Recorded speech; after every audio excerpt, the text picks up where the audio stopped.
So this morning and tomorrow afternoon, I'm going to present two talks on the general theme of the Jesus prayer and inner stillness. In this first talk, inner stillness and purification of the heart, I shall explain the meaning of inner stillness and shall speak about the purification of the heart as a necessary condition for achieving inner stillness. And in tomorrow's talk, I shall speak about the Jesus prayer, its basic elements and healing effects. And I shall present the Jesus prayer precisely as a way leading towards inner stillness. Hesychia, the Greek term Hesychia, the Greek term for inner stillness, is a major monastic theme. According to the ancient tradition, the monks went into the desert in order to cultivate inner stillness. It is the goal of the monastic journey. Hesychia is closely related to the idea of the desert. According to the biblical tradition, desert has a twofold aspect: hardship, trials on the one hand, and intimacy with God on the other. The people of Israel left Egypt and journeyed through the desert toward the promised land. They experienced the hardship and trials of the desert. They suffered from the severity of the weather, burning heat during the day, and severe cold at night. They were burdened with the fatigue of the long journey and suffered from the lack of water and food. But at the same time, in the desert, they experienced the intimacy with God, who was traveling together with them, guiding them along the way, providing them with food and water and everything they needed. In later generations, the prophets would often invite the people to recall the time of the desert as a time of closeness to and intimacy with God. The desert monks continue the twofold experience of the desert. It is a battlefield of combating with the demons, and at the same time, a place of intimacy with God. The desert is considered as the proper region of the demons.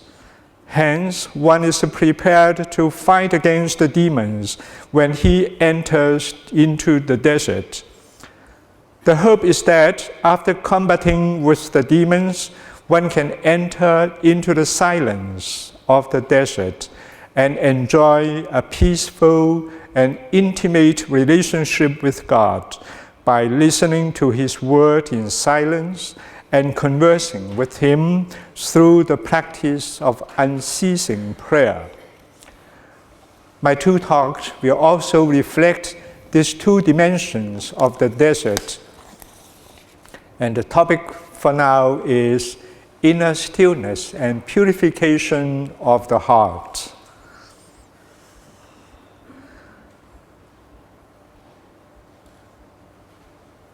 Hesychia is the Greek term for inner stillness. According to the ancient monastic tradition, as has been shown, the monks went into the desert in order to cultivate hesychia, a Greek term which means inner silence or inner stillness. What is inner stillness? It means inner peace and quietness, and is often connected with two other terms in monastic literature: watchfulness and remembrance of God through continual prayer. The following is an inspiring description of hesychia by Herotios Flakos, a contemporary Greek Orthodox spiritual writer. According to him, hesychia means the peace of the heart, the undisturbed state of the mind.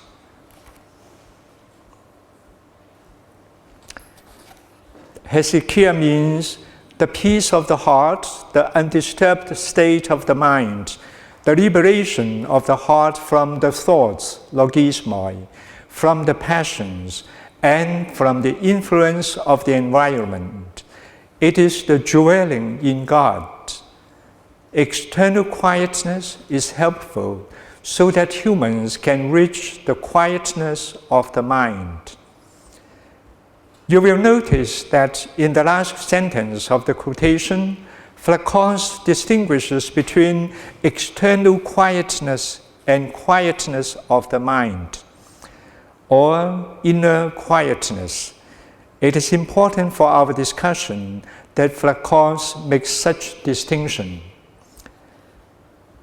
Bishop Callistus Ware, one of the leading Orthodox spiritual writers of our time, has explained the threefold meaning of hesychia, moving from the external to its more inward sense. The threefold meaning of hesychia has been inspired by a saying of Abba Arsenius, a well-known desert father. While he was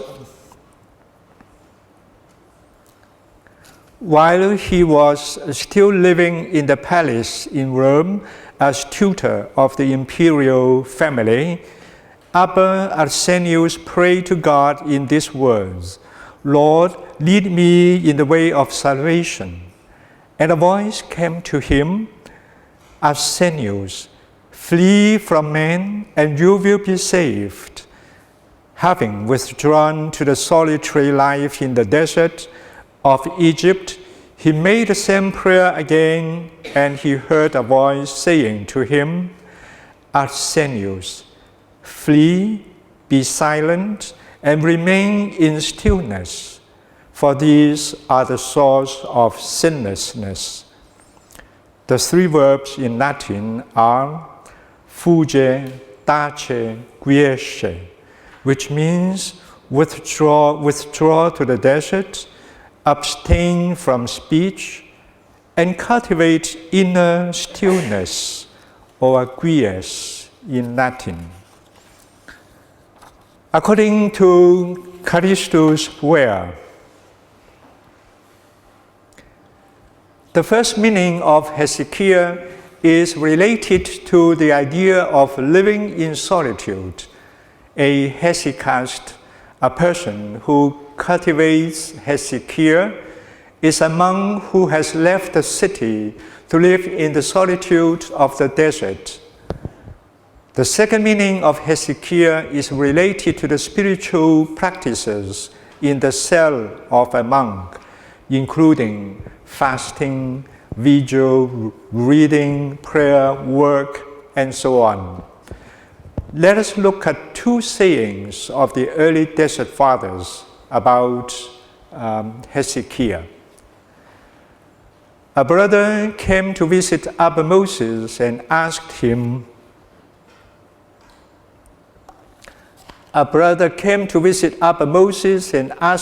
for a word. The old man said to him, "Go, sit in your cell, and your cell will teach you everything."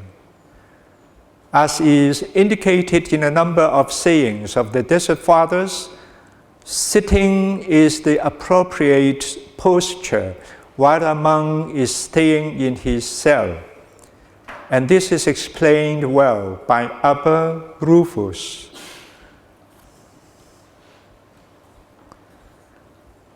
Interior silence, hesychia, means to remain sitting in one's cell with fear and knowledge of God, holding far off the remembrance of wrongs suffered and pride of spirit.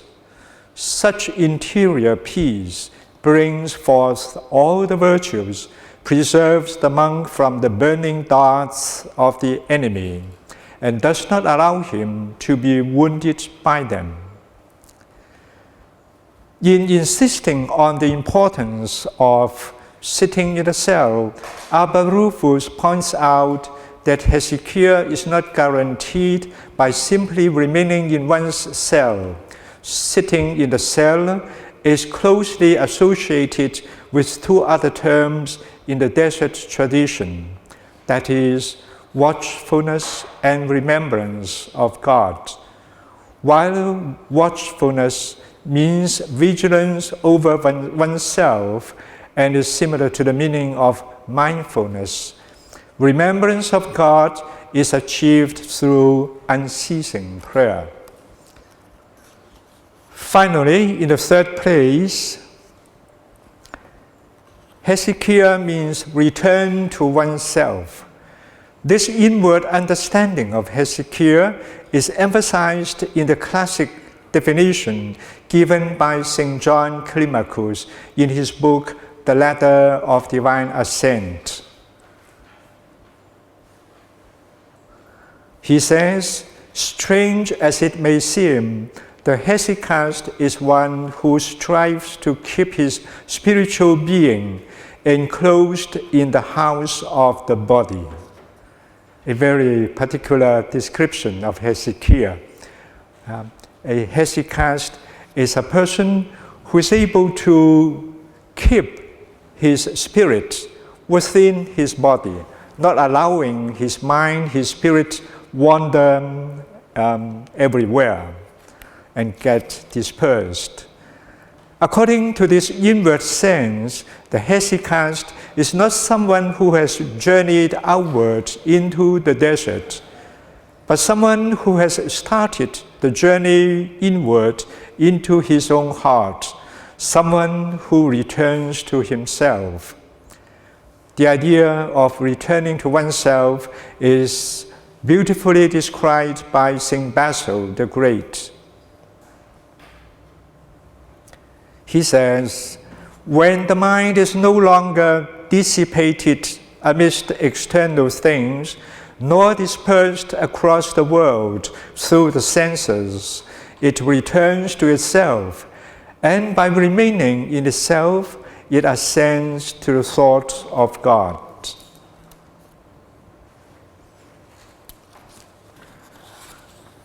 The distinction between these three different levels of Hezekiah has important consequences for our understanding of inner stillness.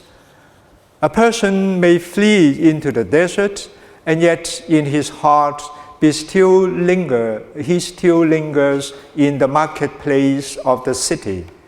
Conversely, a person may live in the city and yet be a true hesychast in his heart.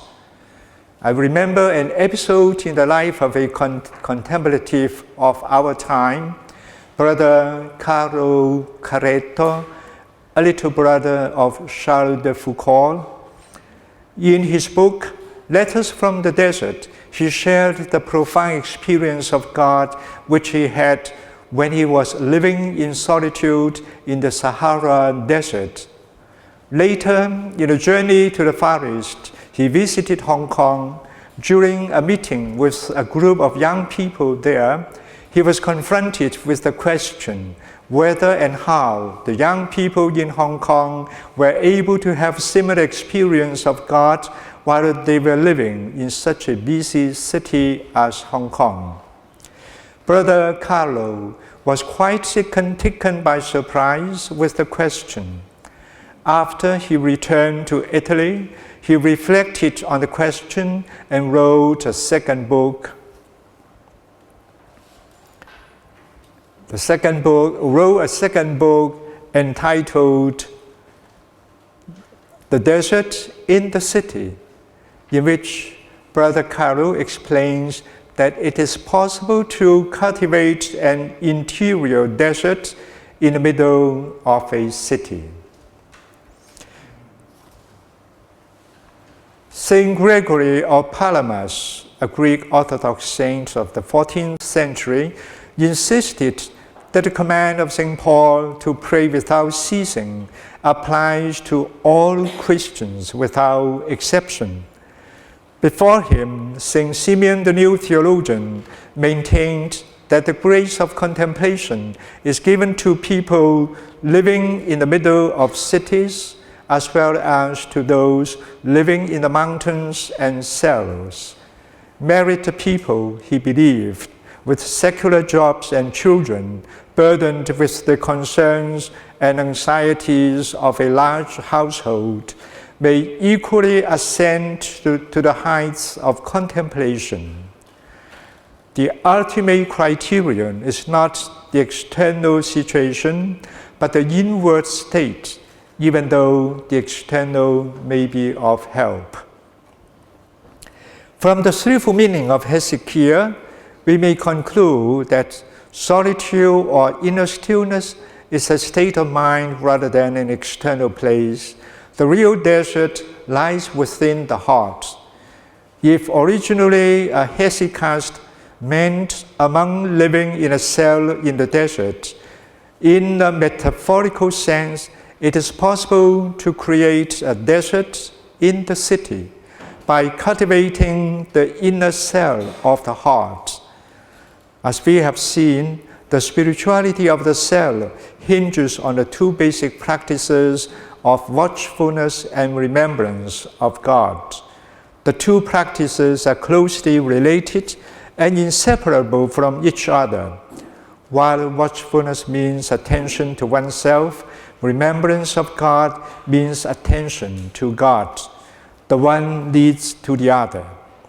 In Orthodox spirituality, the recitation of the Jesus Prayer is seen precisely as the key to cultivating this twofold attention, that is, watchfulness and remembrance of God.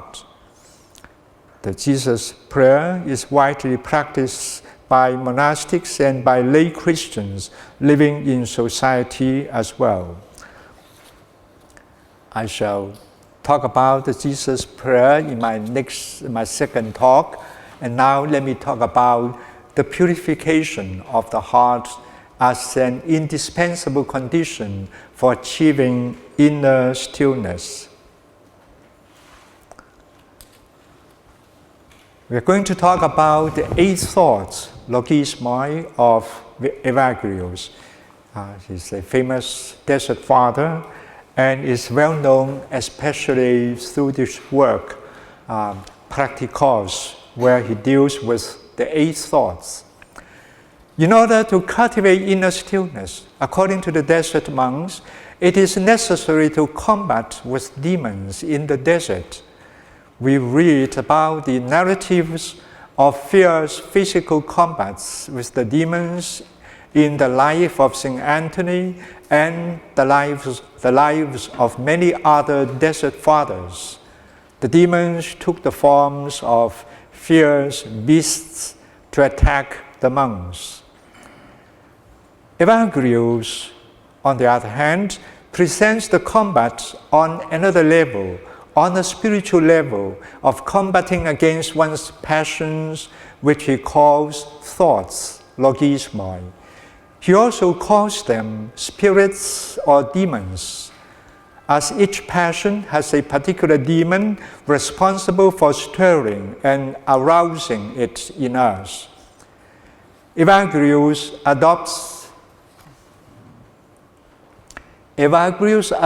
the tripartite theory of the soul according to Greek philosophy. So the human soul consists in 3 parts: the concupiscent part, the irascible part, and the rational part of the soul. He presents the 8 thoughts or passions according to this scheme of division. From the concupiscent part, there belong gluttony or craving for food, lust, craving for bodies, and avarice, craving for riches.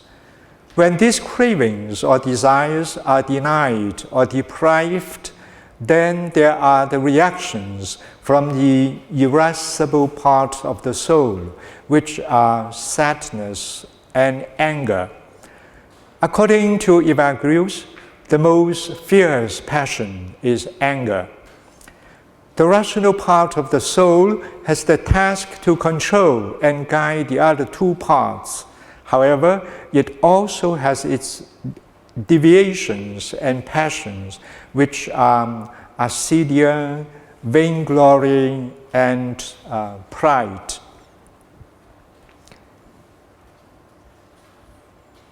Evagrius offers a very penetrating and interesting description of each of the 8 thoughts, which later became in the Latin Church the 7 capital sins. Evagrius has a particularly vivid description of the demon of Acedia. Acedia is difficult to translate. It means without spirit, without energy, kind of laziness, but not exactly laziness. Just let us later look at one paragraph of Evagrius' description of this famous demon. So, Evagrius has a particularly vivid description of the demon of Acedia, the one that causes the most serious trouble for monks. It is called the Noonday demon. The demon of Acedia as the Noonday demon. It is called the Noonday demon as noonday is a critical time for the desert monks. The sun is most severe at this time. The monks have been fasting the whole morning. They are waiting for sunset so that they can take their one meal of the day when at sunset. So Evagrius has this description. He, the demon of Acedia, presses his attack upon the monk about the 4th hour and besieges the soul until the 8th hour. He constrains the monk to look constantly out the windows, to walk outside the cell, to gaze carefully at the sun, to determine how far it stands from the 9th hour, so that they can have their supper. To look now this way and now that, to see if perhaps one of the brethren appears from his cell. Then too, he, the Acedia, demon of Acedia, instills in the heart of the monk a hatred for the place, a hatred for his very life itself, a hatred for manual labor. He leads him to reflect that charity has departed from among the brethren, that there is no one to give encouragement. So this is the Acedia, the Noonday demon. As Evagrius follows the tripartite view, of the soul according to Greek philosophy, it is useful to refer to Plato's comparison of the human soul to a chariot. The 2 parts of the soul, concupiscent and irascible, are likened to 2 horses drawing the chariot, while the rational part of the soul is compared to the charioteer driving the chariot. In Plato's view, the passions are the forces necessary to put the chariot into motion. At the same time, the chariot needs the rational part of the soul as driver to give correct direction and to the chariot. Among the fathers of the Church, there are 2 different views about the passions. Some of the fathers would consider passions as intrinsically evil and therefore are to be repressed and uprooted. Other fathers of the Church, on the other hand, view the passions as something neutral in themselves, or even as powers given by God. Just like the 2 horses, lacking the horses, the chariot will remain still forever. So they believe that the passions are something neutral in themselves, as power given by God.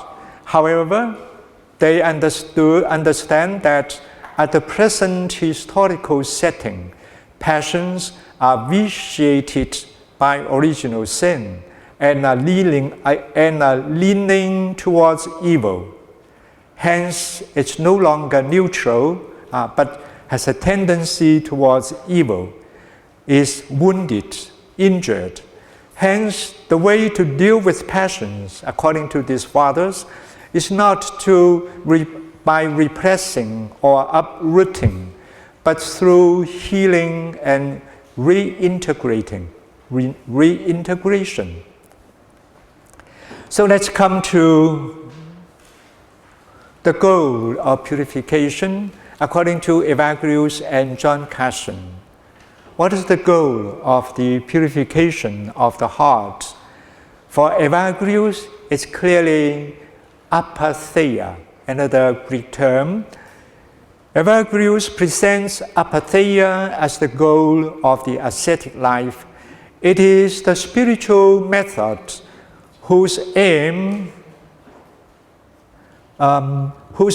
it is to purify the part of the soul that is the seat of the passions, from his book Practicos. The term itself, apatheia, was indeed taken from the Stoic philosophers and from Greek philosophy in general, and may have a negative connotation of being insensitive. Apatheia could have a negative meaning of being insensitive. But the term was taken over by the early fathers of the Church long before Evagrius.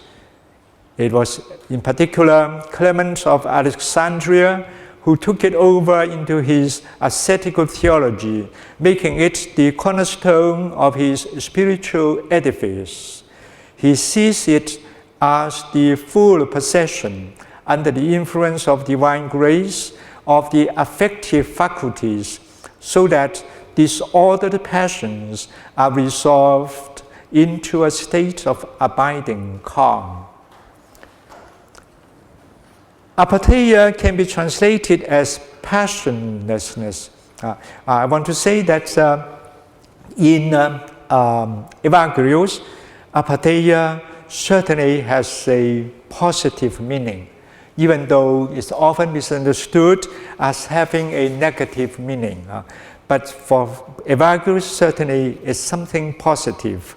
So apatheia can be translated as passionlessness, or freedom from passion, rather than the negative meaning of apathy, insensitivity, or being unconcerned. It has the positive meaning of inner freedom. Evagrius has an important statement in the prologue of his Practicos, which shows clearly the positive meaning of apatheia.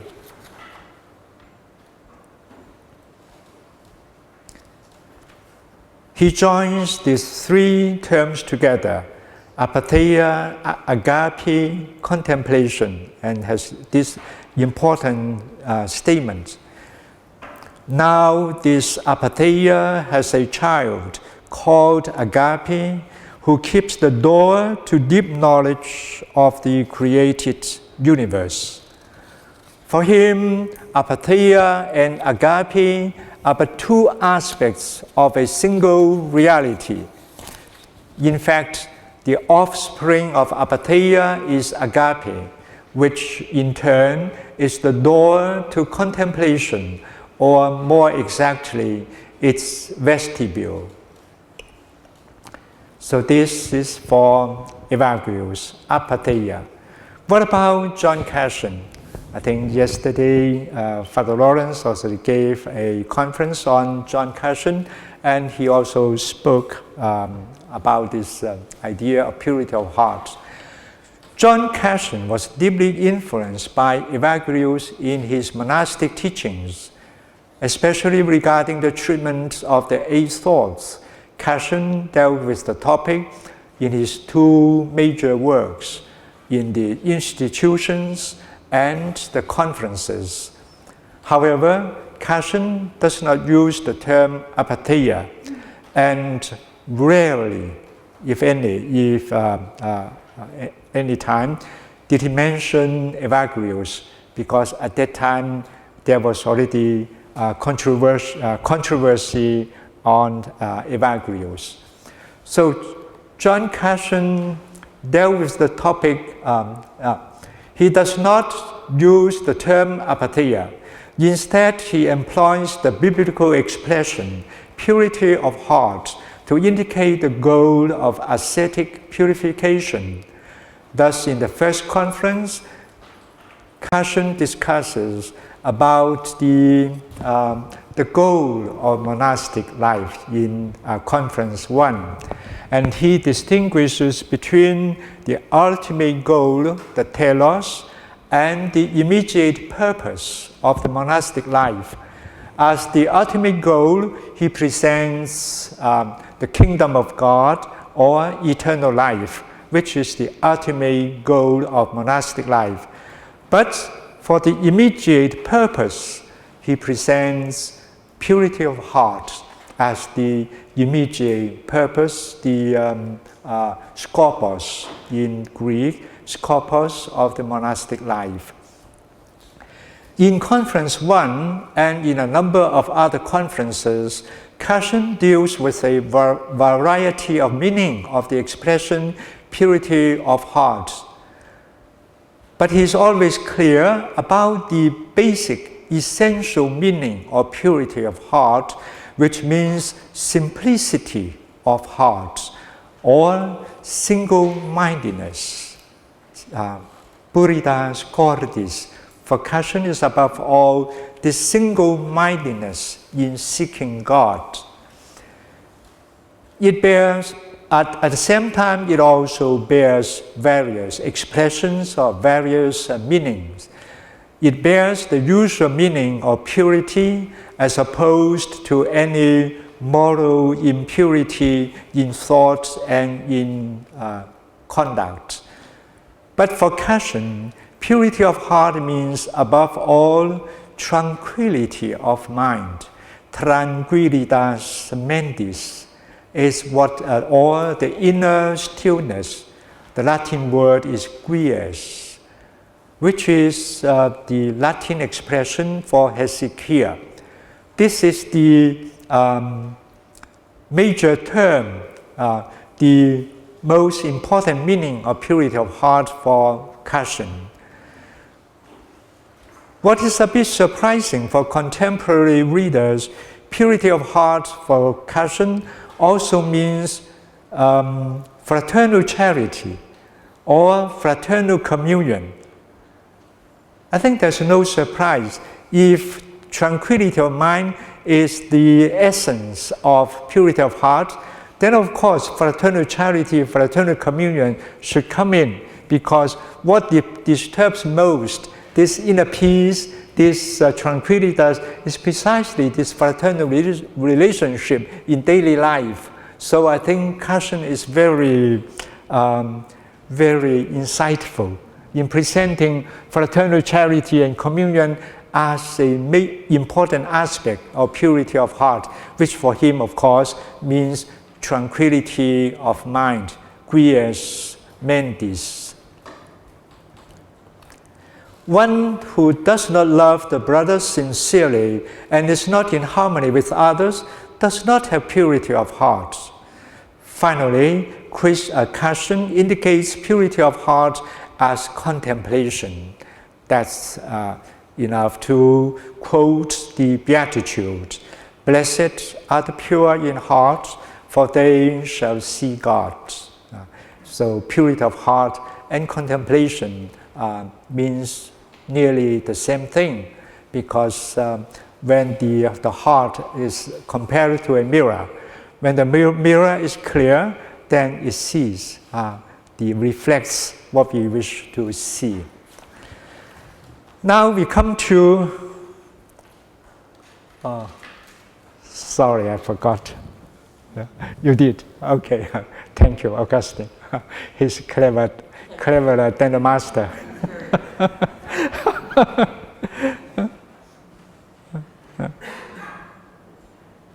Okay. Now we come to the last point, ways of dealing with passions and of purification, especially by passion.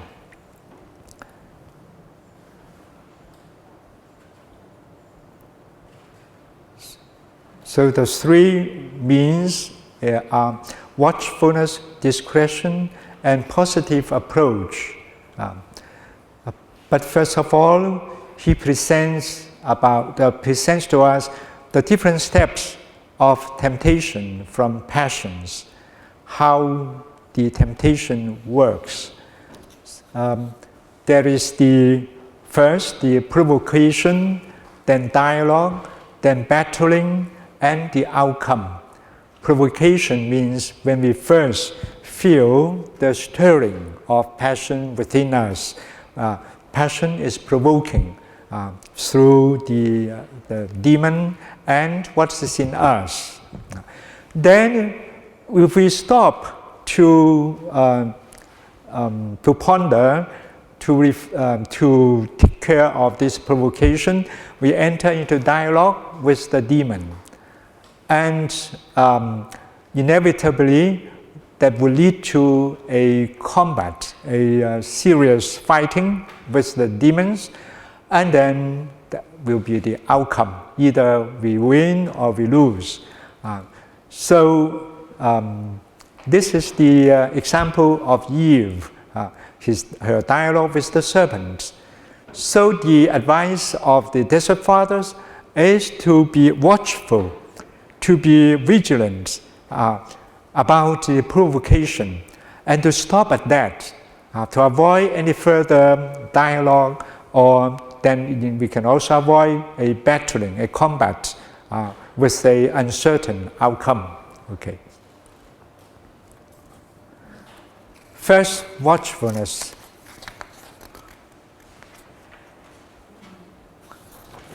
Vigilance or watchfulness is necessary if one wishes to repel the temptation right from the moment of provocation, in order to avoid entering into dialogue or combat with the enemy. John Climacus compares a vigilant monk to an attentive fisher who is catching fish at night. He says, the vigilant monk is a fisher of thoughts, and in the quiet of the night, he can easily observe and catch them. So it's a beautiful simile. So we should be vigilant as fisher catching fish.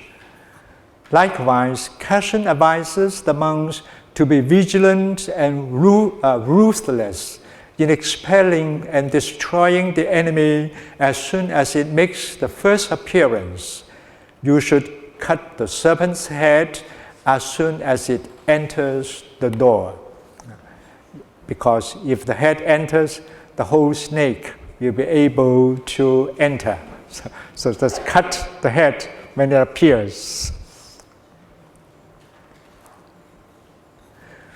Now we come to the second point of how to deal with passions. This is discretion, called mother of virtues and safest way to perfection. In Conference 2, the theme is about discretion. I don't know whether you are aware. There's some Cassian scholars saying that we can make an analysis of the conferences by Cassian, and so Conference 1 have the topic purity of heart, the goal of monastic life, and it comes to purity of heart. Conference 2 is about discretion. And some scholars are saying that if you go through the whole conferences, you can come to the conclusion that all the conferences of odd number are somehow dealing with purity of heart. And all the conferences of even number, 2, 4, 6, they're mostly dealing with the topic of discretion. So these two points are the two hinges of the whole conferences. Now in conference 2, it is a conference given by Abba Moses, and he recalls an episode when he was a young man in the desert. So one day some elders came to visit the great Saint Anthony, father of monks. And they want to talk with him, ask him about what is the most important virtue or important practice in order to achieve perfection. And Anthony, as usual, is very prudent, and he invited each one to speak, each one to express his own view. Then that lasted nearly the whole night. And then finally, Anthony, so some would say, vigil, fasting, this abandoning all the material goods, hospitality, charity towards other brothers, and so on. Then finally,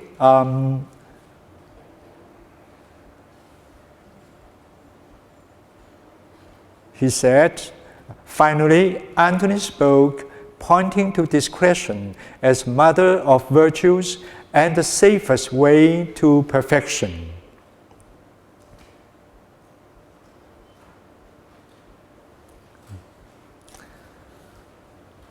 Discretion, he says, this is the Cassian's conference given by Abba Moses with the words of Anthony. It's rather complicated. So Anthony says, discretion does not allow the monk to be inflated by virtues on the right hand by excess, that is, in an excess of fervor to exceed the measure of a proper moderation, nor let him wander off to the vices on the left hand, because of a weakness for pleasure. Discretion avoids excess of any kind and teaches the monk always to proceed along the royal road of moderation. For St. Anthony, father of the monks, this is the most important virtue. And we find a similar teaching in the doctrine of the mean, in Confucianism, the doctrine of the mean, 中庸. It says in the first opening of the doctrine of the mean, before the feelings of pleasure, anger, sorrow, and joy are aroused, it is called equilibrium, mean. When these feelings are aroused and each and all attain due measure, it is called harmony. Equilibrium is the great foundation of the world, and harmony its universal path. This echoes some of the wisdom of the Desert Fathers. This kind of so feelings and sentiments are present. I mean, it's nothing bad and nothing we can forbid. All these feelings of pleasure, anger, sorrow, and joy are there. When they are, before they are aroused, then we have equilibrium. When these feelings are aroused, they find expression. There's nothing to worry. What's important is that each and all should attain due measure, and this is called harmony. Equilibrium and harmony. Sentiments and feelings are inevitable and nothing bad in it, but the important thing is to keep the proper measure. In order to obtain discretion, it is necessary the young monks should open their minds to the elders for guidance. Oh, sorry. Okay, thank you. So we have a beautiful picture of an elderly monk receiving younger monks. The young monks should open their minds to the elders for guidance because the young monks are lacking in experience, and the elders, one of the important charism of the elders is precisely this wisdom and moderation. In the desert tradition, they always consider this is the charism, the particular gift for an elder, wisdom and moderation. Otherwise, nobody can stay long in the desert without moderation, without this discretion. Okay, so the third aspect, positive approach, overcoming evils through good. This is okay. Now, pentos or repentance is a fundamental virtue in monastic life, especially in the Desert Fathers, this pentos. However, Casson also warns the monks not to linger too much on one's own sins or vices. One should adopt a positive approach of overcoming evil through cultivating what is good. Not to fight back, but to nourish the opposite sentiments and dispositions. So he says, for desires for present things cannot be repressed or plucked out unless salutary dispositions have been introduced to replace the harmful ones that we want to cut off. In no way can the mind's vitality subsist without some feelings of desire or fear, joy or sadness, which must be turned to good use. We cannot eliminate, but we have to give a proper direction. Therefore, if we want to cast carnal desires from our hearts, we should at once plant spiritual pleasures in their place, so that our mind, always bound to them, might have the wherewithal to abide in them constantly, and might spurn the allurements of present and temporal joys.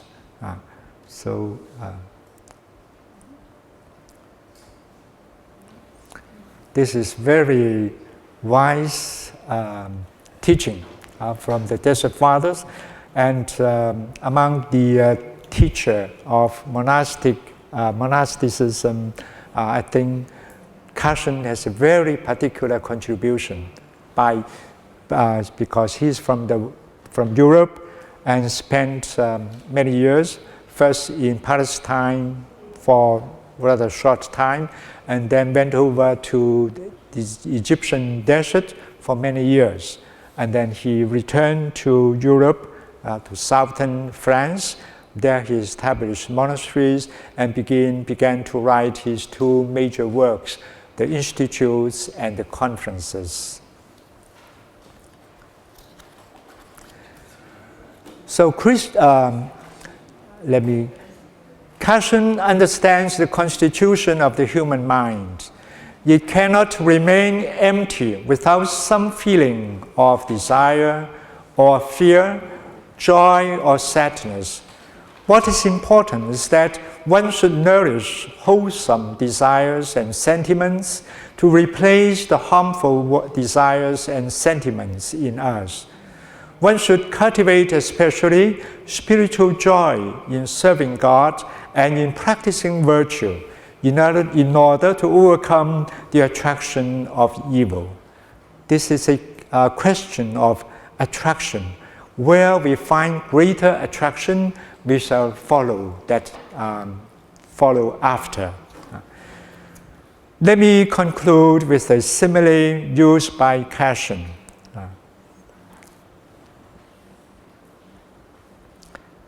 And this is about constructing a Roman arch. The simile of constructing a Roman arch. The arch was built with pieces of stones without using cement. Placing the final stone on top of the arch was the most important task. That piece of stone should be very carefully chosen and inserted into the center of the arch on top of it with great attention, so that it will hold the entire arch firmly together. The final stone to be put on a Roman arch. According to Cassian, this final stone which gives stability to the arch is the love of God. The love of God is the secret, is the driving force which gives stability to our spiritual life, holding firmly together the entire edifice of our spiritual life. Thank you.